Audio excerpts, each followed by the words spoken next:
Assalamualaikum warahmatullahi wabarakatuh.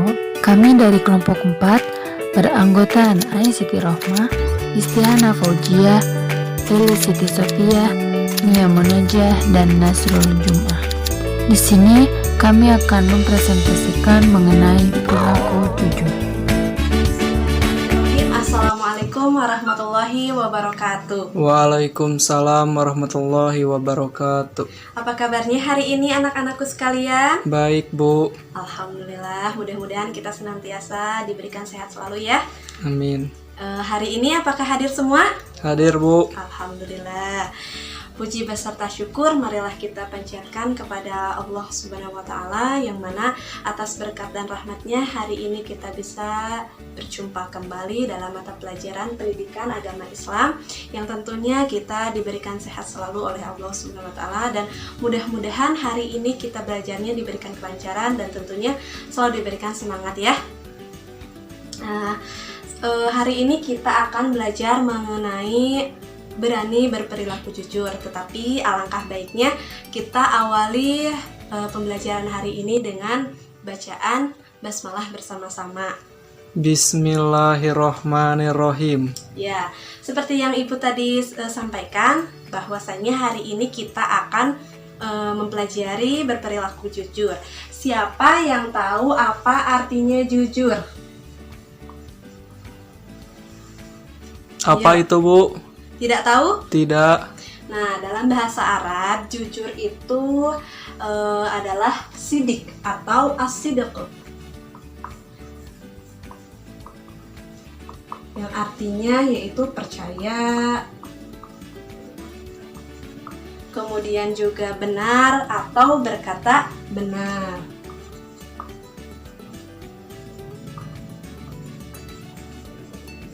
Nah, secara istilah, jujur artinya yaitu kesesuaian antara ucapan dan perbuatan, terus juga kesesuaian antara informasi ataupun perbuatan. Jadi informasi yang disampaikan sesuai tidak dengan informasi yang telah disampaikan.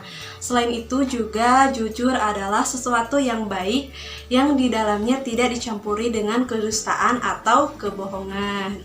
Jadi contohnya seperti ini. Kalau misalkan kita diamanahi oleh seseorang A misalnya, terus kita harus menyampaikan ke seseorang lagi. Nah, itu kita harus apa yang disampaikan kita itu harus A, tidak boleh dicampuri dengan B, C, D, tetapi harus tetap A. Tuh ya, itu artinya jujur.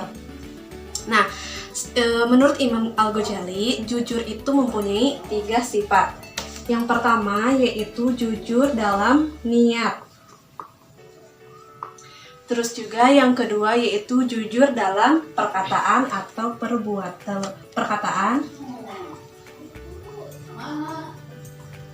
Terus yang ketiga yaitu jujur dalam perbuatan. Apa maksudnya jujur dalam niat? Yaitu dorongan dalam hati atas dasar karena Allah Subhanahu wa Ta'ala. Jadi maksudnya seperti ini. Kalau kita ingin melakukan sesuatu itu harus karena Allah Subhanahu wa Ta'ala, tidak boleh karena orang lain.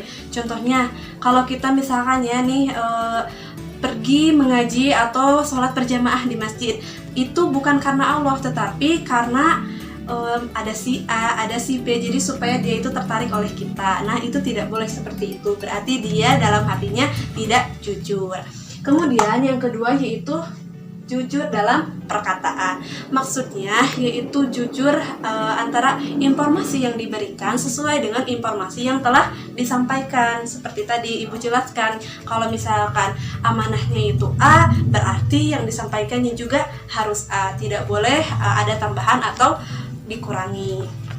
Kemudian jujur dalam perbuatan. Nah, ini seringkali terjadi ya di kita.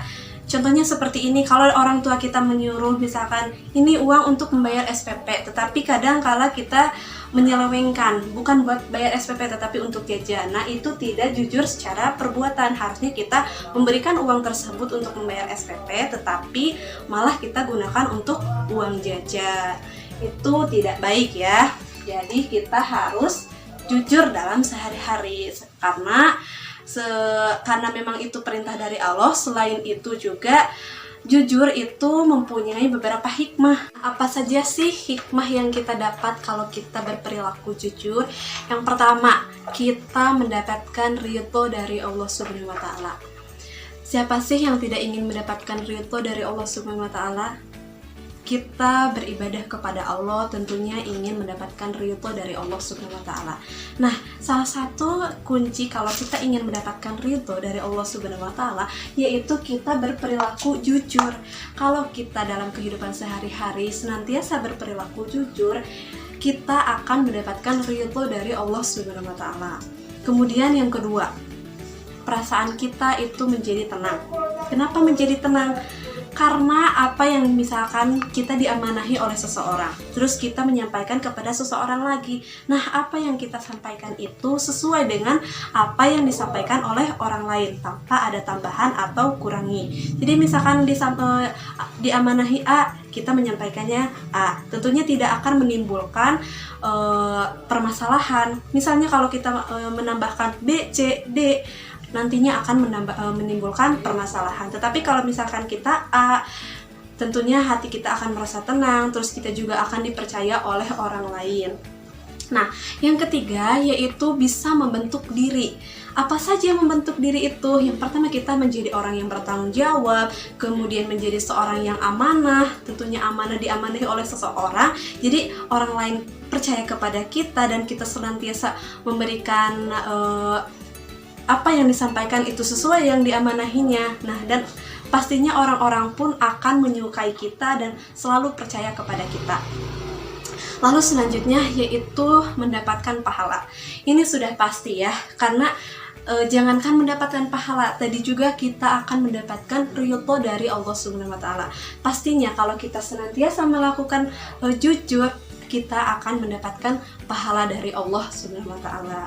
Lalu yang keempat yaitu kita akan mendapatkan kemudahan dalam hidupnya.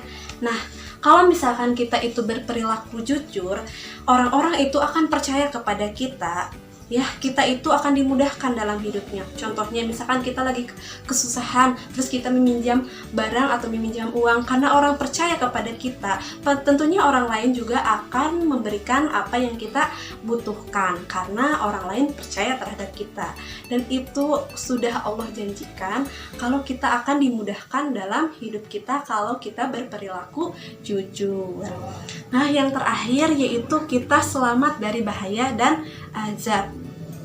Siapa sih yang tidak ingin terkena azab dari Allah Subhanahu wa Ta'ala? Semuanya pasti tidak ingin, ya, karena azab dari Allah itu sungguh pedih dan sangat tidak bisa kita bayangkan. Jadi kalau misalkan kita senantiasa berperilaku jujur, tentunya kita akan dijauhkan dari mara bahaya, senantiasa dilindungi oleh Allah dan dijauhkan dari azab Allah. Nah, itu anak-anakku materi mengenai jujur. Silahkan jika ada yang ingin ditanyakan atau sudah paham semuanya? Paham. Alhamdulillah. Kalau sudah paham, marilah kita tutup pembelajaran hari ini dengan bacaan hamdalah bersama-sama. Alhamdulillahirabbil alamin. Alhamdulillah. Terima kasih atas perhatiannya. Mudah-mudahan apa yang kita pelajari hari ini dapat bermanfaat. Mohon maaf apabila ada terdapat kesalahan apa yang Ibu sampaikan. Terima kasih. Wassalamualaikum warahmatullahi wabarakatuh. Waalaikumsalam warahmatullahi wabarakatuh.